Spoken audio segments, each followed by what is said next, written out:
The Wabash River is one of Indiana's most iconic waterways, but decades of industrialization, agriculture, and urban development have seriously damaged its health.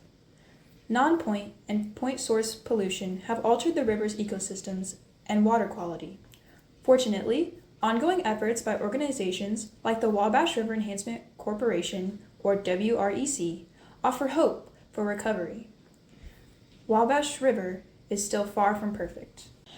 A major threat to the Wabash is runoff from farms. When rainwater runs off fertilized fields, it carries nitrogen and phosphorus into rivers, triggering environmental damage. These nutrients feed algae growth that lowers oxygen levels and harms aquatic life. Hello, thank you for meeting us. What's your name? My name is Amy Kristen Presson. I'm the watershed coordinator for the Wabash River Enhancement Corporation. Thank you so much for meeting with us. And then we have a few questions. What is one major water pollution issue currently affecting the Wabash River? So the major pollutants in the Wabash River are both nutrients and sediment. So nutrients would be things like fertilizer, either from farm fields or from our yards, and then sediment would be just dirt carried by rainwater into the river, so things like erosion and just sediment washing into the water. According to Amy Kristen Prezzo, the watershed coordinator for WREC, the major pollutants in the Wabash River are nutrients and sediment, things like fertilizer from farm fields or yards and dirt from erosion washing into the river. Nutrient pollution feeds algal blooms that block sunlight, lower oxygen levels, and suffocate fish. These algae-related die-offs are becoming more common across Indiana rivers. Urban areas contribute too.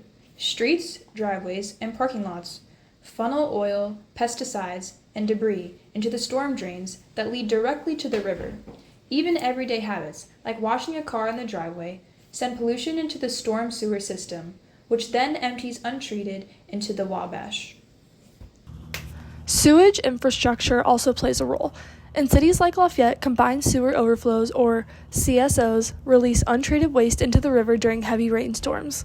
This introduces dangerous levels of E. coli and other pathogens, making parts of the river unsafe for swimming, fishing, or recreation. Wabash River Survey. And then how does pollution in the Wabash impact local communities environmentally or even personally? Well, on a personal level, this river is sort of the defining natural resource in our community, and water is essential to life.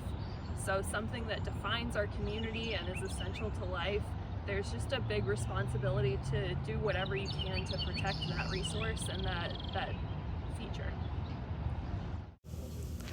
Amy emphasizes water is essential to life. There's a big responsibility to do whatever you can to protect that resource. To improve the river's health, Lafayette has built large underground storage tanks to catch overflow during storms. Meanwhile, WREC supports environmental restoration by encouraging rain gardens, native plants, rain barrels, and cover crops to keep rainwater on site and out of sewers. Wabash River Enhancement Corporation. And then what efforts have been effective in reducing pollution in the river so far? So what the Wabash River Enhancement Corporation does is try to reduce what's called non-point source pollution, and that's pollution coming from a lot of different points or a lot of different places, and typically that's carried by rainwater runoff. So like I said before, the nutrient pollution and sediment pollution, that can come from farm fields or from urban environments. So we do things like fund cover crops or encourage people to convert their lawns to native plants, plant rain gardens, or install rain barrels, anything to capture the rainwater on your property and let it soak into the ground instead of it flowing off down to the nearest storm drain or ditch. That's going to help the Wabash. And then how can students or local residents help protect the Wabash from pollution in their everyday life? The best thing you can do for the Wabash is to keep rainwater on your property and let it soak into the ground. If it runs off down a storm drain or into a ditch, then it's going to pick up pollution on the way, and carry all that, and it gets sort of concentrated in the Wabash because that's the basin of our watershed. So everything within miles and miles and miles, most of the state of Indiana, is the Wabash River watershed. So everything in that land area is ending up in the river. So anything you can do to keep rainwater on your property and let it soak into the ground is going to be good for the Wabash.